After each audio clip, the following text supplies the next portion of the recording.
sleep with my mouth open. You sleep with your mouth open. I'm not a mouth breather. Sometimes you wake up and you're like... That's you. All right, well, we're going to get started here because we're already going. Hey, everyone. Welcome to the podcast. You got some extra bonus footage of Willow. She wasn't quite sure whether she wanted to tell everyone if she sleeps with her mouth open. And wide open, just drooling. Now you know I'm not a mouth breather. Yeah, she is a mouth breather. I'm trying to fix that. If you guys know anything about me, I've been on my breathing journey recently, learning how to breathe again. Man, do you think they know? That you mouth breathe? No. I was wondering, do you think they know that we missed a week or two? Oh, you know? Yeah, I think they probably know. Yeah, hey, we're back. We're super excited to spend a little bit of time with you guys today. We're gonna try and wrap this up within 30 minutes, just to make sure you guys can have your day and get back to what you're doing. But you may have noticed that we were gone the past couple of weeks. A lot of stuff going on in our world. In fact, life just kind of blew up, didn't it? Yeah, life happens. Yeah, life happens. I'm sure you guys have never experienced life happening to you. But, before we jump too much into that, we just want to remind you guys, there's really two things that we want to do while we're doing this podcast. Is first, we want to encourage you. And the second thing is just be transparent. And hopefully that's encouraging too. Yeah. Because at the end of the day, we're all going through something. In fact, that was something that was kind of interesting over the past couple of weeks. We've had a lot of stuff going on. And it was funny because I was talking to Tim, and he was like, man, I just get tired listening to you guys talk. Like, how do you guys do all that stuff? And I'm like, I don't think we think about it. We just kind of throw ourselves in and we don't have a choice. We're just doing it. And yeah. But we were talking about like everyone's doing something. Like they already have things going on, all something weird going on, or problems, or this and that, and there's just something. There's always something going on. There's always something going on, and everyone has a problem going on. Yeah. So you're not the only one. Yeah. Which, I mean, so the last time you guys heard from us, Grandpa Scott was here. Grandpa Scott is gone. Thank goodness. No. We love Grandpa Scott. Yeah. He's been listening to the podcast. But it was fun to have him here. The kids loved having him here. And we're looking forward because it sounds like he's going to be back here next week. Not next week. Next year. Early next year. Yeah. And he'll be closer, which will be a lot of fun. But then there was other stuff that happened while your dad was here right before he left that kind of threw our world into chaos. Yeah. So a couple days before he left, we found out that a family member was going to be having surgery within a couple days and with possible cancer. And so that kind of threw everything upside down, and we kind of dove head straight into like, okay, figuring out plans with the family, figuring out medical procedures and next steps, and kind of figuring out, what are we going to do? Okay, so what's next? Well, How are we going to do Well, this? and there was a lot of components to that of, who's going to take care of this and who's going to take care of that. And I mean, you guys have listened to the podcast at least long enough to know that we're kind of crazy busy, especially when you have 3 kids and you got one on the way and then you got work and all the other things in between. Mm-hmm. And, so there was a point for me of just kind of frustration. Because I was like, man, I just don't feel like everyone is understanding how much stuff we have going on in our life. That and we wanted to be there for this family member, and we wanted to drop everything, but we couldn't just drop everything. Like, you can't just drop your kids. You can't just drop, but at the same time, when we looked at everything going on, it was just like, man, what are we missing here? Yeah. And so today, we kind of want to talk about 2 different things. The first thing that we want to talk about was a scripture that really stood out to you during that week. In fact, it stood out to me because I think I talked about it first during our Bible study. Yeah. That we have on Tuesdays and Thursdays. And I was talking about just kind of frustrations going on in life. And I'm sure you were like, you better not be talking about the frustrations that, involve me. And as I was talking about it was funny because, I think it was the next day we were talking and you said, man, that really hit me, square between the eyes. But what was the scripture you were talking about? Do you remember? So it was James 3:16, and it talks about disharmony and the things from above and the things from the enemy. Yeah. And from demons. And it's like, okay, if there's disorder and disharmony, it could be 2 things. Yeah. I'll just read it. Quick, okay, yeah, because read it. it gives, we want to make sure we're sound here. But James chapter 3, that's 15 and 16. 16 is kind of where we really focused, but I'll just read 15. This wisdom is not the kind that comes down from above. On the contrary, it is worldly, unspiritual, is demonic. And then this is where we kind of picked up with what we're talking about, which is 16.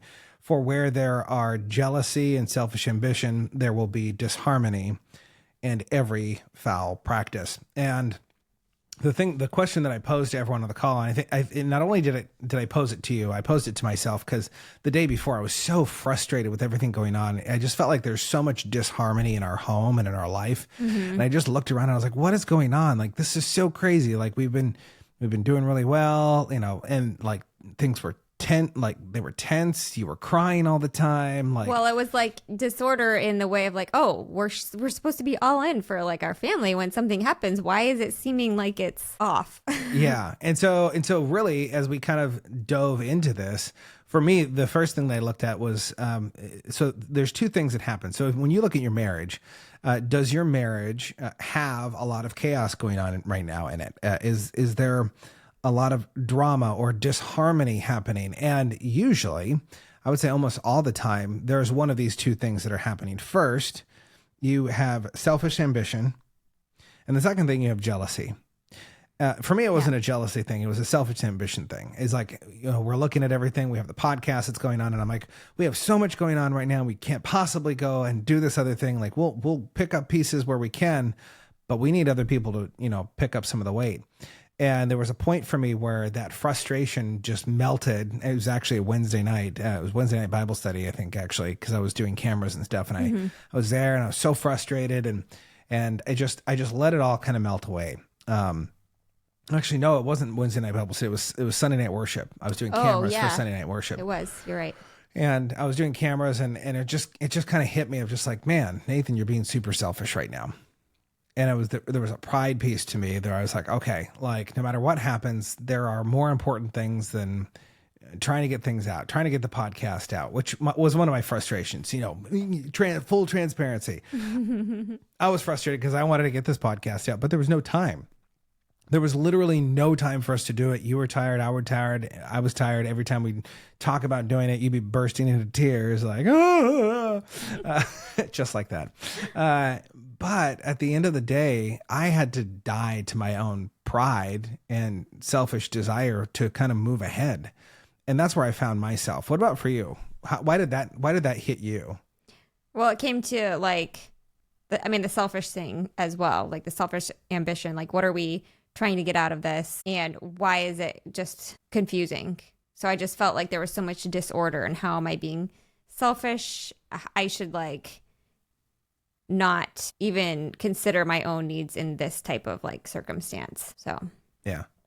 Well, and it's hard though too, because sometimes you don't feel like it's selfish needs, because you look at your family and you're like, well, this is my family. I'm trying to protect my family, but this is also family that's going through stuff and wanting to pick stuff up and help out family. And, one of the things that we kind of came to after talking for a bit was, man, we just need to remember that there's more important things in life. Yeah.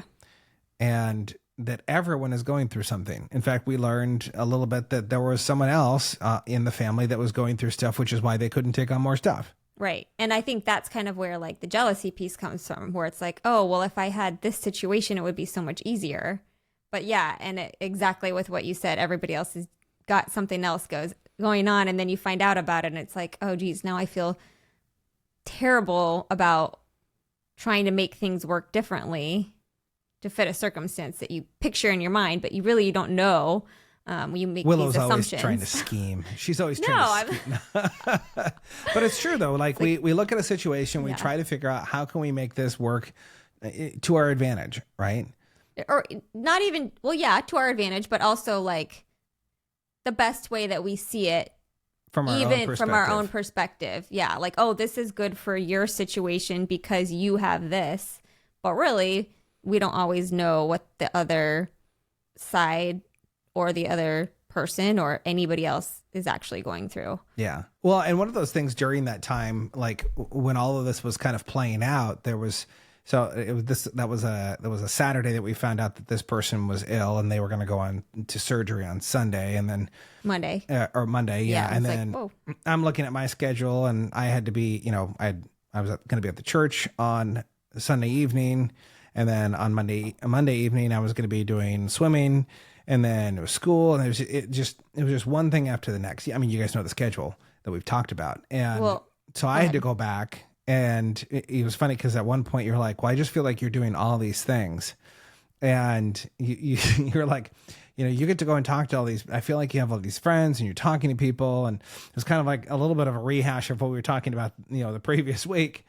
And there was a moment for me where I was like, okay, like I have to take a step back. Maybe there was some selfishness on your side of like, well, hey, you get to go hang out with friends. You have friends. Like jealousy of like, you can do that, but where am I? Yeah, I'm taking care of the kids. Yeah. You're off gallivanting around, getting to drown underwater. And no. But for me, I had to look at it from where I was. And I feel like a lot of times that chaos that kind of happens within our marriage comes from one of us being jealous of the other one, and the other one trying to, pursue selfish ambition of like, oh, I want this for me. And so I'm going to go do this. I'm going to put my family on the back burner. I'm going to go work out because I need me, right? That's the selfish piece. Yeah. When in fact, we should be thinking of the other person. And so because of that, one of the things that I ended up doing was I ended up taking a step back from some things. And I called people and I was like, hey, like this is what's going on in life and I have to step back. I don't know how long, but this is just what it is.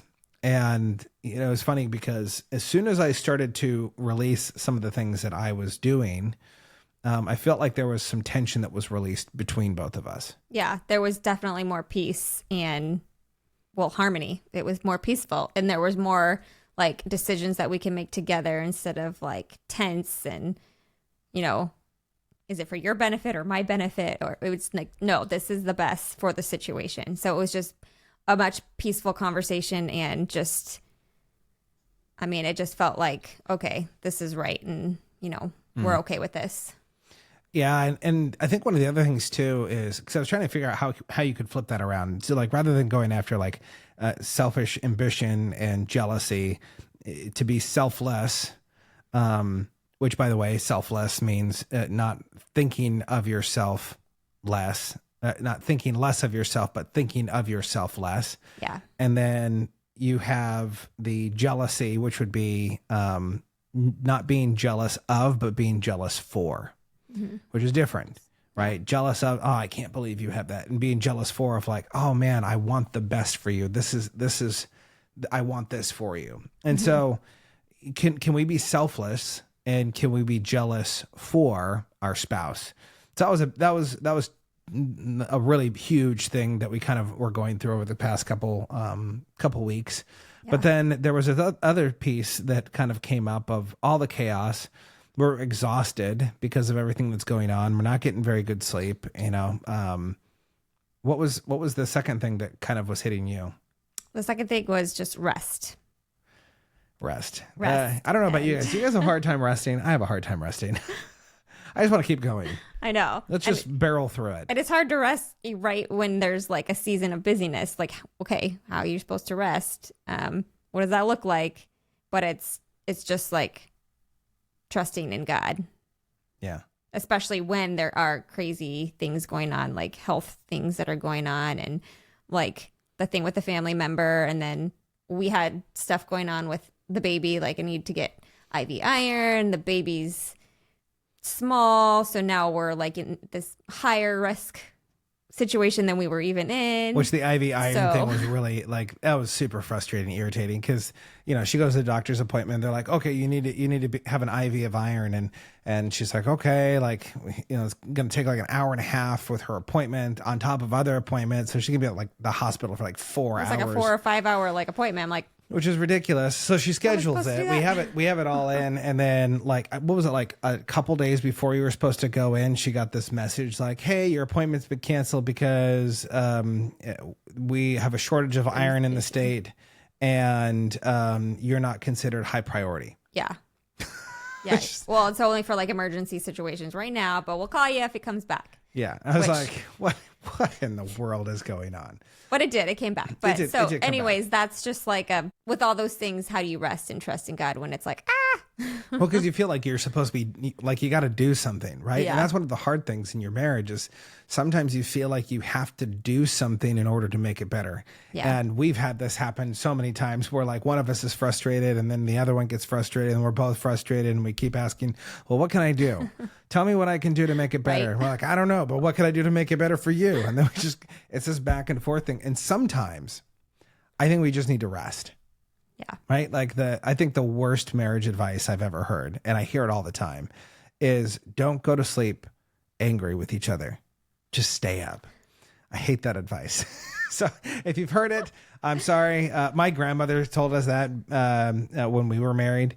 Did she tell you that? She told me that when I was walking her down the aisle. She was walking me down the aisle and she was like, do not go to bed angry. And I was like, I just don't think I can do that. Like and the reason I for like that, it, but go ahead. I mean, I like it, but the reason here's what happens is when I stay up later, I don't see straight when I'm tired. Mm-hmm. And I start nitpicking at all the small things, and then the small things become big things, and then the big things become huge things, and then it just gets out of control. Yeah. And you know what? That's where a lot of like the anger, the things you say, The regrets. the regrets that you say things that it's like, oh, in the moment, I didn't want to say that. If I would have had a minute to just Yeah. think first. Huge. And so I really think that if you are in a place in your marriage where you guys are fighting, you guys have tension, one of the things that we've done and that we've really had to work on is looking at each other when we're both frustrated and saying, I love you right now. I need a moment to take a break. I love you. I think I just need to get some sleep because anything that I say that's going to come out of my mouth is not going to honor you. Yeah. And then I need to respect that. Like, okay, you want to talk about it, but let's talk about it in the morning. And it's not just, hey, I'll talk to you later. Like, it's like, Yeah, I'm going to go to sleep. I love you, but I'm going to go to sleep and we'll talk sometime, maybe in the next week. But it's also picking when that's going to be because you're not going to be just like, throw this under the bus and never come back to it. Exactly. And so if you need rest and you just don't feel like you can have a good discussion with your spouse, it's okay to, call a timeout. Like, hey, timeout. I love you a lot. I want to talk to you about this, but right now I don't have the mental capacity to give you the best of me. Yeah. You're going to get the worst. And I don't want that for you because I love you.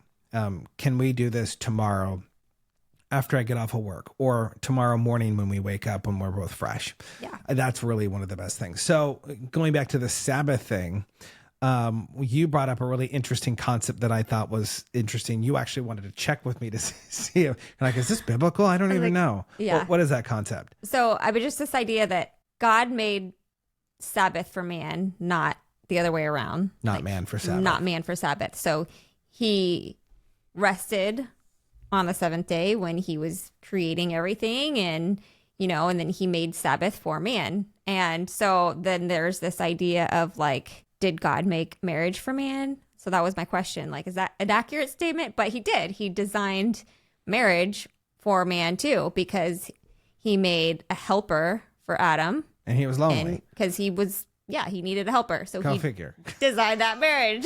Go helper. Yeah. No. And I love I love that you say that because so many times we think, oh, well, this was designed because of man, or this was designed for, how is that? Man was designed for this, right? Man was designed to tithe. That's not what it is. The tithe was designed for us. Marriage was not designed and then we're like, oh, well, I'm going to create these creatures for marriage. No, it was that Adam was lonely in the garden when he looked around. He's like, everyone else has a helper. I don't have anyone. And my God. And God's like, hey, go to sleep. Yeah. And then go to sleep. Wouldn't that be nice? If you could just like to your spouse, just like, hey, go to sleep. Probably wouldn't be a good idea. Probably wouldn't be a good idea. Oh, right in the argument. Just go to sleep. That's called hypnosis. I gotta get Don't do that. that. No, Don't creepy. do that. No, I don't know. But this idea that, first of all, marriage was designed for us. Like, that's really important, and there are people in this world that desire to be married, but they haven't found the person. That person hasn't come into their awareness. God hasn't made it known to them. And then we get into marriage and we go, oh, this, you stare at this other person like, I can't believe you. Remember that this was meant for you both to be living arm in arm through all of the crap that you're going to walk through. Yeah. That's a big thing. But then also this idea of rest is that I think as married couple, we don't rest enough. I don't know about you guys, but for us, like there are times, like multiple times throughout the day where we have to call time out and go send the other one to the, the corner of the ring. Like you go upstairs and go take a nap, go upstairs and read your Bible, go upstairs and pray, go upstairs, take a nap, right? Like that happens on a regular basis for us. Yeah. And that's okay, because that's the season that we're in. And it's good to just encourage one another in those ways of like, hey, no, you need this right now. Yeah, it really is. And if you guys are currently in a situation where you feel like you're tired, where you feel like your energy is just draining, find time to rest. You don't have to go on, an Airbnb and like get away for the weekend. It's just to cancel some things in your schedule. Cancel something. Yeah. It's as easy as that, as canceling something, because we need a Sabbath day. We need a day of rest where we're not doing everything. And yes, I know your house looks crazy. Willow, it drives Willow crazy that our house is a mess at times. It's a mess right now. Which, by the way, did you ever see that? Did you see that recent trend where it was this woman came on and she's like, if your house isn't ready in 15 minutes for company, then your house should always be company ready within 15 minutes. And I was like, yeah, it's never going to happen. We need a little bit more time than that. You must have forgotten. We've got 3 kids. It is not ready even in 2 days. Yeah. But we say all this because everything can be pushed to the side. The most important thing, first of all, that we always talk about is your relationship with God. Second is your relationship with your spouse. And then everything after that is gravy, right? Yeah. It all flows from that. It flows from God to your marriage, from your marriage to your kids, and then out into your community. If you don't have kids, it goes from your marriage to your community. Mm-hmm. You got to get it right with God. Then you got to get it right with you and your spouse. And then everything else will start to fall into place. So I don't know. Anything else you want to mention before we kind of wrap up? Nope, I don't think so. We really appreciate you guys joining us, getting to spend a little bit of time as we tell you what's going on in our world. We hope that you enjoyed this, that it was encouraging to you, that you don't feel like you're alone in your marriage and what's going on in your world. But we really do love you guys, and we will be back again. We didn't disappear on you. But until next time, remember to be more, see more, and experience more together. So corny.